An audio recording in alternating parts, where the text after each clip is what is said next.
வணக்கம் Dwarka TV channel நேர்களே, நான் உங்கள் அன்பான சயின்டிபிக் வேதிக் அஸ்ட்ராலஜர் அஸ்ட்ரோரஞ்சி பேசுகிறேன். நல்லது நினைப்போம், நல்லதே நடக்கும். இந்த வீடியோவில் நம்ம என்ன பார்க்க போறோம்னா, கன்னி ராசிக்காரர்களுக்கு ஜூலை 2026 அந்த மாதம் எத்தகைய ஒரு மாதமாக பலாபலன்கள் நிறைந்த ஒரு மாதமாக இருக்க போகுதுங்கிறது சயின்டிபிக் வேதிக் அஸ்ட்ராலஜி முறையில எதையும் மிகைப்படுத்தாமல் உள்ளது உள்ளவாறு பரிகாரங்கள் அது மாதிரி மூட நம்பிக்கையெல்லாம் போகாமல் ஒரு கிரகமும் இந்த இடத்துல இருக்கும் பொழுது அந்த ராசிக்கு எந்த ஒரு தாக்கத்தை கொடுக்க போகிறார், வாழ்க்கையில எது மாதிரி ஒரு சம்பவங்கள் நமக்கு முன்னாடி உருவெடுத்து நிக்க போகிறது, எது மாதிரி ஒரு கர்ம பலன் நமக்கு செயல்பட போகிறதுங்கிறது கன்னி ராசிக்காரர்களுக்கு ஜூலை மாதம் 2026 எப்படி இருக்க போகுதுங்கிறது துல்லியமாக சயின்டிபிக்கா நம்ம பார்க்க போறோம். இப்ப பாருங்க, ராசி அதிபதியாகிய புதனே பாத்தீங்கன்னா 10ஆம் இடத்துல இருக்கிறது அருமை. கன்னி ராசிக்காரங்க நிறைய உத்வேகமா செயல்பட்டு இந்த மாதத்துல நிறைய விஷயங்களை அவங்களுக்கு சாதகமா செஞ்சுப்பாங்க அப்படிங்கிறதுல எந்த மாற்றமும் இல்லை. குரு 11ஆம் இடத்துல இருக்கிறாருங்கிறது மறந்துடக்கூடாது. உச்ச குருவாக இருந்து 11ஆம் இடங்கிற லாபஸ்தானத்தில் இருக்கும் பொழுது லாபங்கள் எடுக்கக்கூடிய படலம் வந்துருச்சு. இது வரைக்கும் எவ்வளவு முதலீடுகள் செய்து எவ்வளவு முயற்சிகள் செய்த மாணவர்களா இருந்தாலும் சரி, முதலீடு செய்த தொழிலதிபர்களா இருந்தாலும் சரி, அதிகமான வேலை இன்புட்ஸ் நிறைய ஹார்ட் ஒர்க் பண்ண வேலையில் இருக்கிற உத்தியோகஸ்தராக இருந்தாலும் சரி, அதோட ரிவார்ட்ஸ், அதோட அனுபவங்கள், அதோட பெனிஃபிட்ஸை அனுபவிக்கக்கூடிய ஒரு படலத்துல இந்த ஜூலை மாதம் ஒரு அடிப்படையான ஒரு மாதமாக இருக்கிறதுங்கிறது நீங்க தெரிஞ்சுக்கணும். அதே சமயத்துல செவ்வாய் 9ஆம் இடத்துல இருந்து 3ஆம் இடத்தை பார்க்கிறார், தவறு இல்லை. 8க்கு தள்ளி இருக்கிறதுனால 8ஆம் இடத்து வேலை செய்யாம 3ஆம் இடத்து வேலை தான் செய்ய போகுது, அதுவும் நல்லது. ராஜோகாதிபதி ஆகிய சுக்கிரனும் பாத்தீங்கன்னா 11ஆம் இடத்துல இருக்க போறாரு, அப்புறம் 12ஆம் இடத்துக்கு வர போறாரு. இது எல்லாமே நல்லது.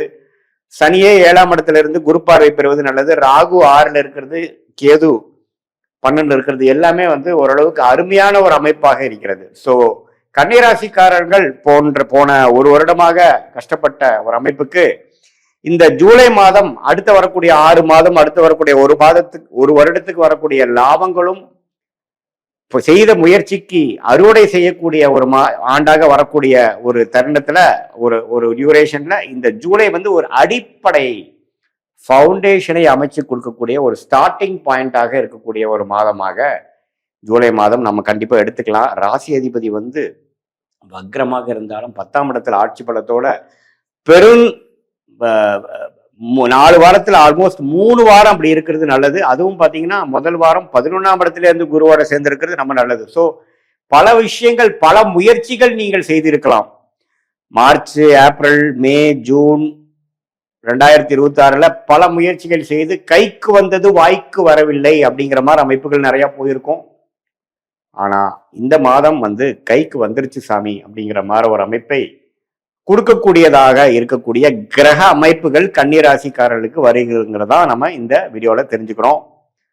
இது பொதுவான ஆண்டு கிரகம் என்று சொல்லப்படுகிற சனி, ராகு, கேது, குரு வைத்து சொல்லுவதும், மாதம் மாறக்கூடிய செவ்வாய், புதன், சுக்கிரன், சூரியனை வைத்து நாம ஒரு பொதுவான ஒரு அமைப்பாக கன்னிராசிக்கு சொல்றோம். ஆனா துல்லியமாக நம்ம பார்க்கணும்னா, நீங்க பிறந்த தேதி, பிறந்த நேரம், பிறந்த உரை வைத்து வரக்கூடிய உங்களுடைய திருக்கணித பஞ்சாங்கம் பிரகாரம் உங்க ஜாதகத்தை போட்டு நம்ம அப்பாயின்மெண்ட்ல நம்மளுடைய பாஸ்ட் லைஃப் உங்களுக்கு எப்படி இருந்ததுங்கிறத சிங்க் பண்ணி, அதே மாதிரி இப்போ இமீடியட் பாஸ்ட் எப்படி இருந்தது, இப்போ பிரசன்ட் என்ன வாழ்க்கையில நடந்து கொண்டு இருக்கிறது, அடுத்து வரக்கூடிய ஷார்ட் டேர்ம் எப்படி இருக்கு, அடுத்து வரக்கூடிய லாங் டேர்ம் எப்படி இருக்குதுங்கிறதெல்லாம் சயின்டிபிக் வேதிக் அஸ்ட்ராலஜி முறையில நீங்க எந்த லக்னத்துல பிறந்தீங்க, ஒரு கிரகம் என்னென்ன டிகிரியில இருக்குதுங்கிறதை துல்லியமாக கணிச்சு, அந்த லக்னாதிபதி எப்படி இருக்கிறார், இப்ப நடக்கக்கூடிய தசைகள் அந்த லக்னத்துக்கு யோகரா இருக்காரா, எது மாதிரி ஆதிபத்தியத்தை கொடுக்கிற மாதிரி ஒரு அமைப்பா போயிட்டு இருக்கு, உங்களுடைய கன்னிராசியில பிறக்கக்கூடிய அந்த இருக்கக்கூடிய நீங்க அஷ்ட நட்சத்திரமா அல்லது சித்திரை நட்சத்திரமா அல்லது உத்திர நட்சத்திரமா, எந்த நட்சத்திரத்துல பிறந்தீங்க,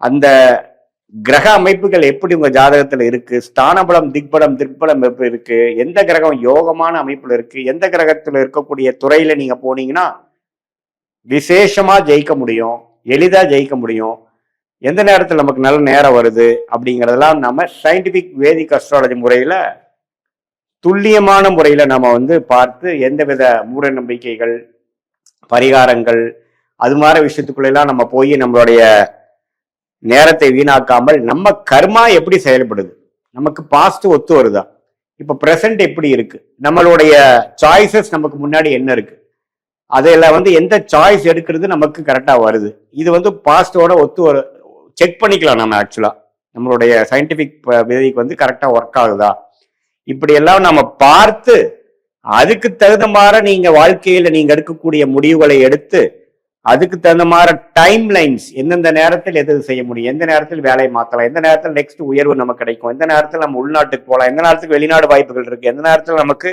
ஒரு உத்தியோக உயர்வு இருக்கு, எந்த புக்தி நமக்கு அடுத்த வர புக்தி நமக்கு யோகமா இருக்கா, எது மாதிரி விஷயத்துல நம்ம ஃபோக்கஸ் பண்ணோம்னா நமக்கு அந்த மாதிரி பெனிஃபிட் வருங்கிறத வயது வித்தியாசம் இல்லாமல் மாணவர்களா இருந்தாலும் சரி, இளம் வயதினராக இருந்தாலும் சரி, இல்லத்தரசிகளா இருந்தாலும் சரி, நடுத்தர வயதில் இருக்கக்கூடிய உத்தியோகஸ்தரோ அல்லது தொழிலதிபர்களோ பெரும் முதலீட்டாளர்களா இருந்தாலும் சீனியர் சிட்டிசனா இருந்தாலும் அவங்களோட வாழ்க்கையில வரக்கூடிய அன்றாட வாழ்க்கையில நடக்கக்கூடிய முடிவுகளை, முக்கியமான முடிவுகளை எந்த தருணத்துல நம்ம எடுக்கலாம், அது வச்சு நம்மளுடைய வாழ்க்கையில இன்னைக்கு செய்யக்கூடிய வேலைகளை அதுக்கு தகுந்த மாதிரி நம்ம அலைன் பண்ணிட்டோம்னா தேவையற்ற பண விரயங்கள், தேவையற்ற செயல் விரயங்கள், சமய விரயங்கள் எல்லாம் தவிர்த்து நம்மளுடைய கர்மாவை நம்மளுடைய தெரிந்து கொண்டு அதுக்கு தகுந்த மாதிரி வாழ்க்கையில நம்மளுடைய அன்றாட வாழ்க்கை, பர்சனல் லைஃபா இருந்தாலும் சரி, ப்ரொஃபஷனல் லைஃபா இருந்தாலும் சரி, அதுக்கு தகுந்த மாதிரி நம்ம அலைன் பண்ணிட்டு வாழ்க்கையில திட்டமிட்டு நம்ம செயல்படும் பொழுது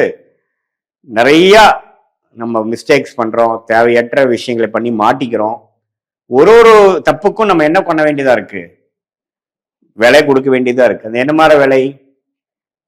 ஒன்னா டைம் வேஸ்ட், 2 இயர்ஸ் என் வாழ்க்கையில போயிருச்சு சாமி, அல்லது இவ்வளவு பணம் நஷ்டம் ஆயிடுச்சு, இது தேவையற்ற மன உளைச்சல்லாம் போய் முடிஞ்சது அப்படிங்கிற மாதிரி விஷயங்கள்லாம் நடக்குது இல்லைங்களா? அதெல்லாம் ஃபியூச்சர்ல நம்ம வந்து தவிர்த்து நம்மளுடைய கர்மா என்ன அப்படிங்கிறதை தெரிந்து அதுக்கு தகுந்த மாதிரி வாழ்க்கையில நம்ம முடிவுகளை எடுத்து, அது படிப்பு விஷயமா இருந்தாலும் சரி, காதல் விஷயமா இருந்தாலும் சரி, திருமண விஷயமா இருந்தாலும் சரி, குழந்தை பேரு விஷயமா இருந்தாலும் சரி, எந்த துறை தேர்ந்தெடுக்கிறதா இருந்தாலும் சரி, வெளிநாடு உள்நாடு எது மாதிரி விஷயத்துல போகலாம், தொழில போகலாமா, வேலையில போகலாமா, எப்ப நம்ம ஆரம்பிக்கலாம், அது மாதிரி விஷயங்களா இருந்தாலும் சரி, உடல்நல கோளாறுகள் எப்ப சரியாகும், எப்போ எது மாதிரி விஷயங்களை நம்ம கேர்ஃபுல்லா இருக்கணும், எப்படி இருக்கு நம்மளுடைய குணச்சத்ரு பாவம் எப்படி இருக்கு, வம்பு வழக்குகள்லாம் எப்படி இருக்கு, அதையெல்லாம் எப்ப தீரும், நமக்கு பூர்வீக சொத்து வருமா, நம்மளுடைய பிராப்தங்கள் எப்படி இருக்கு, எந்த நேரத்துல நம்ம வந்து டக்குன்னு நெக்ஸ்ட் லெவலுக்கு போவோம், எப்ப கடன்களை அடைப்போம் அப்படிங்கிற மாதிரி ஒரு ஒரு வயதினருக்கும் தகுந்த வாழ்க்கையில் இருக்கக்கூடிய சேலஞ்சஸ், முடிவெடுக்க முடியாத தருணங்கள், எந்தெந்த மாதிரி நேரத்தில் எது பண்றது நல்லது, நம்மளுடைய தசா புக்தி அந்தர சூக்ஷ்மத்தை எப்படி பாக்குறோம். தசைங்கிறது வருட கணக்குல, புக்திங்கிறது 3 வருடம் 2 வருடம் அப்படிங்கிற மாதிரி, புக்தி அந்தரங்கிறது 4 மாசம் 6 மாசங்கிற மாதிரி, சூக்ஷமங்கிறது வாரக்கணக்குல. ஸோ இதெல்லாம் பிரித்து பார்த்து ஒரு விஷயமும் உங்க ஜாதகத்தில் எப்படி இருக்கு, பாஸ்ட் வந்து மேட்ச் ஆகுதா அப்படிங்கிறதெல்லாம் தெரிந்து கொண்டு அதுக்கு தகுந்த மாதிரி வாழ்க்கை முடிவுகளை நீங்கள் எடுக்குமே ஆனால் கண்டிப்பாக சயின்டிபிக் வேதிக் அஸ்ட்ராலஜி முறையில தீர்க்கமான சில முடிவுகள் கிளாரிட்டி மூலமாக எடுத்து அதுக்கு தகுந்த மாதிரி பலன்களை எளிதில் வாழ்க்கையில் பெற்று வாழ்க்கையில் வெற்றி பெற முடியும் என்று சொல்ல விரும்புகிறேன். மீண்டும் மற்றொரு காணொளியில் சந்திப்போம். நன்றி, வணக்கம்.